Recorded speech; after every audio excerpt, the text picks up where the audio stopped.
Hello friends, welcome back KBS ஸ்டோ channel நண்பர்களே. இன்றைக்கி இந்த வீடியோவில் ஒரு முக்கியமான ஜோதிட தாள்களை தான் இப்போ இந்த வீடியோவில் அதிரடியாக பார்க்க போகிறோம். அதிரடியாக பார்க்குறதுக்கு முன்னாடி என்ன ஜோதிட தாள்கள் பார்க்க போகிறோம் அப்படிங்கிறத ஷேர் பண்ணுறேன். என்ன ஜோதிட தாள்கள் பார்க்க போகிறோம் அப்படிங்கிறத இப்போ தெரிஞ்சுக்குங்க. நம்மளுடைய லைஃப்னு பார்க்கும்போது அதில் நிறைய அப்ஸ் அண்ட் டவுன்ஸ் இருக்கும். அந்த அப்ஸ் அண்ட் டவுன்ஸ்களுக்கு காரணம் என்னங்கிறது பார்த்திங்கன்னு வச்சுக்கோங்களேன், கிரகங்கள் தான். கிரகங்கள் நமக்கு சாதகமாக அமைஞ்சால் சாதகமான பலனும், அதே கிரகங்கள் நமக்கு பாதகமாக அமைஞ்சால் பாதகமான பலனும் கிடைக்கும். அதை நாம் புரிஞ்சு தெரிஞ்சு அதற்கேற்ப நம்ம நடந்துக்கிட்டால் பல ஆபத்துக்கள் ஏற்படாமல் தப்பிக்கொள்ளலாம். அந்த வகையில் இப்போ பார்த்தீங்கன்னு வச்சுக்கோங்களேன், ஜூன் மாதமானது பிறந்து நடந்துட்டுருக்கு. இந்த ஜூன் மாதம் 14ஆம் தேதி ஒரு அதிபயங்கரமான நாளாக வருது. அன்றைக்கி தமிழ் மாதம் வைகாசியுடைய 31ஆம் நாள், கிழமை அன்னைக்கு ஞாயிற்றுக்கிழமை. இந்த ஞாயிற்றுக்கிழமை முழுசாக இருள் நிறைந்த நாள். அப்படிங்கும் போதே உங்களுக்கு தெரிஞ்சிருக்கும் அமாவாசையாக வரப்போகுதுன்னு. ஆமாங்க, அமாவாசை தான் வரப்போகுது. இந்த அமாவாசையை முன்னிட்டு இந்த அமாவாசையில் கிரகங்கள் சேர்றது மாறுறது, இதனோட அடிப்படையில் ஒவ்வொரு ராசிக்காரங்களுக்கும் தலையெழுத்து மாறும். அதில் மீனம் ராசியை சேர்ந்தவர்களுக்கு என்ன மாதிரி தலையெழுத்து மாறும் அப்படிங்கிற சுவாரஸ்யமான தாள்களை தான் இந்த வீடியோவில் பார்க்க போகிறோம். நீங்கள் மீனம் ராசிக்காரங்களாக இருந்தீங்கன்னா இந்த ஒரு வீடியோவை ஸ்கிப் பண்ணாமல் பாருங்கள். உங்கள் ராசிக்கு என்ன பலன் கிடைக்கும் அப்படிங்கிறத தெரிஞ்சுக்குங்க. அதற்கேற்ப நடந்து பயனும் பெறுங்க. ஆக்சுவலி பார்த்தீங்கன்னு வச்சுக்கோங்களேன், இந்த அமாவாசை வைகாசியில் 2வது முறை வரக்கூடிய அமாவாசை. ஒரு மாதத்தில் ஒரு அமாவாசை வரும். ஆனால் இந்த வைகாசி ஸ்டார்டிங்லேயும் எண்டிலிங்லேயும் அமாவாசை வருது. அது ரொம்ப ஸ்பெஷலு. இதுவும் பார்த்தீங்கன்னு வச்சுக்கோங்களேன், சூரிய பகவானுக்கு உகந்த ஞாயிற்றுக்கிழமை வர்றதுனால இது சூரிய கிரக அமாவாசை என்று அழைக்கப்படுது. இந்த அமாவாசையில் எக்கச்சக்க கிரக பயிற்சிகள் வலுவாக நடக்க போகுது. அதனால் அடிமேல் அடி வாங்குற மாதிரி 12 ராசிக்காரங்களுக்கும் சூழ்நிலை அமைய போகுது. அதில் உங்கள் ராசிக்கு எப்படி அமையும், உங்கள் ராசிக்கு அதில் தப்பிக்க எளிய பரிகாரம் என்ன செய்யணும் அப்படிங்கிறத தான் இந்த வீடியோவில் ஷேர் பண்ண போகிறேன்.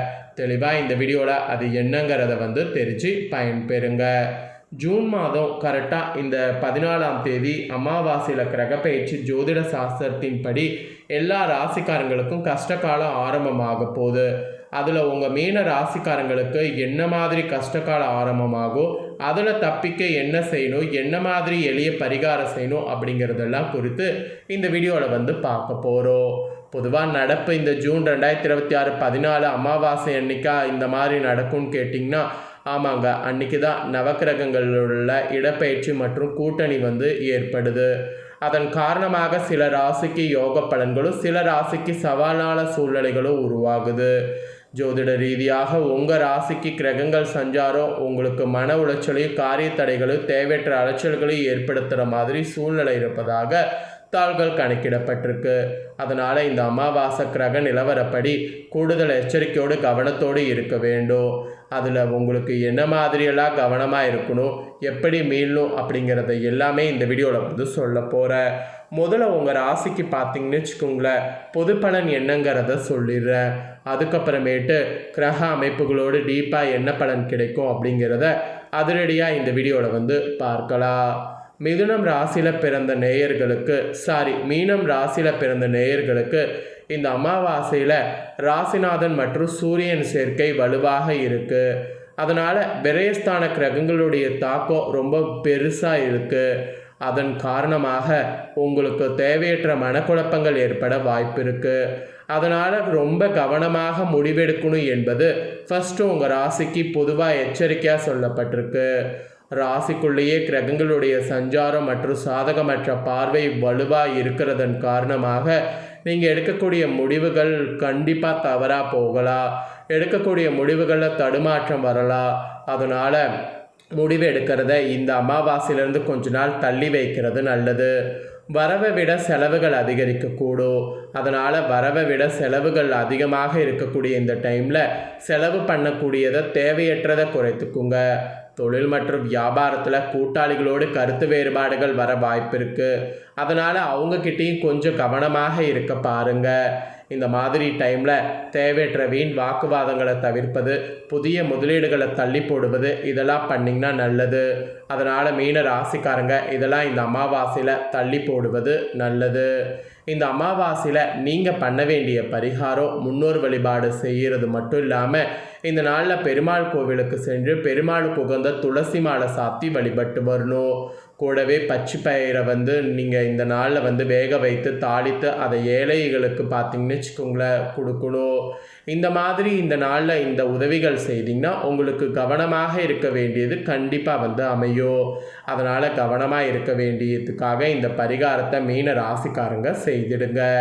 இது பொதுவாக உங்களுக்கு குறிப்பிடப்பட்ட பலன். இப்போ டீப்பாக உங்களுக்கான பலனை ஷேர் பண்ண போகிறேன். டீப்பாக உங்களுக்கான பலன் வாங்க என்னங்கிறத அதிரடியாக இந்த வீடியோவில் பார்க்கலாம். ஸோ முதல்ல உங்களுக்கு கிரக அமைப்புகள் எப்படிங்கிறத வாங்க பார்க்கலாம்.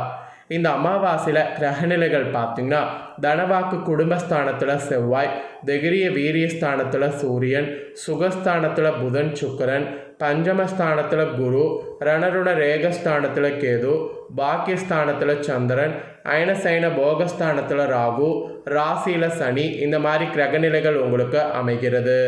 இப்படி அமையக்கூடிய அடிப்படையில் தான் உங்களுக்கு பலன்களே குறிப்பிடப்பட்டிருக்கு. வாங்க என்ன பலன்கள் அப்படிங்கிறத டீப்பாக இந்த வீடியோவில் பார்க்கலாம். தம்மை போலவே மற்றவர்களும் காலத்தை வீணாக்காமல் நடந்து கொள்ள வேண்டும் என்ற எண்ணம் உங்ககிட்ட நிறையவே இருக்கும். இப்படி எண்ணம் கொண்ட மீன ராசிக்காரங்களுக்கு இந்த வைகாசி அமாவாசை பல வழியிலும் பணவரவை கொடுக்குற மாதிரி அமையப்போகுது. காரிய தடைகள்லாம் இருந்தால் அதெல்லாம் நீங்கும். மற்றவர்கள் மீது இரக்கம் ஏற்படக்கூடிய அளவுக்கு உதவிகள் செய்யக்கூடிய வாய்ப்பு உங்களுக்கு கிடைக்கும். எதையுமே செய்து முடிக்கக்கூடிய சாமர்த்தியமும் உங்களுக்கு உண்டாகும். பெரியவர்கள் மூலம் அனுகூலங்கிறது உங்களுக்கு உண்டாகும். பெரும் புள்ளிகளுடைய அறிமுகமும் உங்களுக்கு கிடைக்கும். இந்த மாதிரி அறிமுகம் கிடைக்கிறதெல்லாம் உங்களுக்கு இருக்கிறதுனால இந்த அறிமுகத்தை நல்லா பயன்படுத்திக்கணும் என்பது உங்கள் ராசிக்கு குறிப்பிடப்படுது. அதுக்கப்புறமா நீங்கள் தொழில் வியாபாரம் செய்பவர்களாக இருந்தீங்கன்னா அதன் மூலம் லாபம் அதிகம் பார்த்தீங்கன்னு வச்சுக்கோங்களேன் வரும். அதோடு வாக்குவன்மையால் தொழில் வியாபாரம் சிறப்பாக நடைபெறும். ஸோ வாக்குவன்மையை பார்த்தீங்கன்னு வச்சுக்கோங்களேன் கண்டிப்பாக நீங்கள் வைத்துக்கொள்வது ரொம்ப ரொம்ப ரொம்ப நல்லது. புதிய வாடிக்கையாளர்கள் அப்போ தான் இந்த அமாவாசையிலேருந்து கிடைப்பாங்க. பழைய பாக்கிகள் வசூலாவது கூட உங்களுக்கு ஈஸியாக இருக்கும். கடன் வசதியெல்லாம் தொழிலில் கிடைக்கும். கொண்டு முன்னேற முயற்சி பண்ணுங்கள். அப்புறம் உத்தியோகத்தில் இருப்பவங்களுக்கு புதிய பதவிகள்லாம் இந்த அமாவாசையில் கிடைக்கும். அப்படி கிடைக்கக்கூடிய அந்த பதவி உயர்வை வைத்துக்கிட்டிங்கன்னா அந்தஸ்து உயரும். நிலுவையில் இருந்த பணம் சேரும். அதனால் அந்தஸ்து உயர்வதற்கு கிடைச்ச பதவி உதவியெல்லாம் தக்க வைத்து கொள்ளுங்க. ஸோ இதெல்லாம் தாங்க உங்களுக்கான பலன்கள். இதற்கேற்ப நடந்து பலன் பெறுங்க. அடுத்ததாக குடும்பத்தில் பார்த்தீங்கன்னு வச்சுக்கோங்களேன் மகிழ்ச்சியான கொண்டாட்டங்கள் இந்த அமாவாசையிலேருந்து இருக்கும். குடும்ப சுகம் பூரணமாக கிடைக்கும். கணவன் மனைவிக்கிடையே திருப்தியான நிலை காணப்படும். பிள்ளைகளால் கூட பெருமை உண்டாகும். சுப காரியங்கள் நீங்கள் செய்யறதுக்கு கண்டிப்பாக குடும்பத்தினரோடு கலந்து கொள்ள வாய்ப்புகள் அதிகமாக இருக்குது. அதோடு வாய்க்கு ருசியான இனிப்பு மற்றும் உணவுகள் உங்களுக்கு கிடைக்குங்கிறது இந்த அமாவாசையில் உறுதி. அப்புறம் பெண்களுக்கு கூட எடுத்த வேலையை வெற்றிகரமாக செய்து முடிப்பீங்க. பெரியோர் மூலம் அனுகூலம் உண்டாகும் என்று சொல்லலாம். பணவரவு திருப்தி தரும். அதனால் பணவரவை கொண்டு உங்களுக்கு தேவையானதை செய்து கொள்ளுங்க. அரசியல் துறையில் இருக்கிறவங்களுக்கு கூட மனமகிழும்படியான செய்திகள் இந்த அமாவாசையில் சேரும். மேலிடத்திலிருந்து பணி நிமித்தமாக முக்கிய செய்திகள் சேரும். அதெல்லாம் உங்களுக்கு கண்டிப்பாக மகிழ்ச்சியாகவே இருக்கும். அப்புறம் கலைத்துறையில் இருக்கிறவங்க திறம்பட செயல்பட்டிங்கன்னா அனைவருடைய பாராட்டு பெறுவீங்க. அதன் மூலம் புதிய ஆர்டர்கள் கையெழுத்திருத்தக்கூடிய வாய்ப்புகள் சேரும். அப்புறம் மாணவர்களுக்கு கூட படிப்பில் முன்னேற்றம் காணப்படும். கல்வியில் வெற்றி பெற தேவையான உதவிகள் கிடைக்கும். உற்சாகமாக இருங்க. கண்டிப்பாக எல்லாமே நல்லது நடக்கும். இதெல்லாம் தான் உங்களுக்கு பலன்கள் என்பது குறிப்பிடப்பட்டிருக்கு. இதில் புரட்டாதி 4ஆம் பாதத்தில் பிறந்த மீன ராசிக்கு இந்த அமாவாசையில் தனலாபம் கிடைக்கும். அதனால் அடுத்தவர்களுக்கு உதவி செய்வதில் இன்ட்ரெஸ்ட் காட்டுங்க. அப்புறம் உத்திராடத்தில் பிறந்த மீன ராசிக்கு இந்த அமாவாசையில் தொழில் வியாபாரத்திலிருந்து மந்த நிலை மாறும். அதனால் தொழில் வியாபாரத்தில் புதிய விஷயங்கள் செய்யுங்க. விற்பனை அதிகரிக்கும். அப்புறம் ரேவதியில் பிறந்தவங்களுக்கு இந்த அமாவாசையில் குடும்பத்தில் நிம்மதி காணப்படும். ஸோ விருந்து நிகழ்ச்சிகளில் குடும்பத்தினரும் கலந்து கொள்ளுங்கள். இன்னும் மகிழ்ச்சி அடைவீங்க. இது உங்கள் நட்சத்திரத்துக்கு ஏற்பவும் சொல்லப்பட்டிருக்கு. இதற்கேற்ப நடந்து பயன் பெறுங்க. ஸோ இந்த அமாவாசையில் நீங்கள் கடலை நெய்வேத்தியம் செய்து வணங்குனீங்கன்னா வருமானத்தை உயர்த்தும். மன அமைதி கிடைக்கும். அதனால் நீங்கள் இந்த ஒரு விஷயத்தை கண்டிப்பாக இந்த அமாவாசையில் குரு பகவானுக்கு செய்திடுங்க. இந்த முக்கியமானதை நீங்கள் பார்த்து பயனடைஞ்சது போல் உங்கள் ஃப்ரெண்ட்ஸ் ஃபேமிலியில் இருக்கவங்களும் பார்த்து பயனடையணும் அப்படின்னு நினச்சிங்கன்னா இந்த வீடியோவை பார்த்து முடிச்சுட்டு இது உடனே லைக் பண்ணி உங்கள் ஃப்ரெண்ட்ஸ் ஃபேமிலிக்கு ஷேர் பண்ணுங்கள். உங்கள் ஃப்ரெண்ட்ஸ் ஃபேமிலியில் இருக்கிறவங்களும் வீடியோவை பார்க்கட்டும். அவங்களும் பார்த்தீங்கன்னு வச்சுக்கோங்களேன், இந்த முக்கியமான தாள்களை தெரிஞ்சு இதற்கேற்ப நடந்து பலன் பெறட்டும். இதே போல் புதிய தாள்களை தெரிந்து கொள்ள சேனலை சப்ஸ்கிரைப் பண்ணுங்கள், கூட பெல் பண்ண ப்ரெஸ் பண்ணுங்கள். நெக்ஸ்ட் இதே போல் சுவாரஸ்யமாக வேறொரு வீடியோவில் உங்களை சந்திக்கிறேன். நன்றி.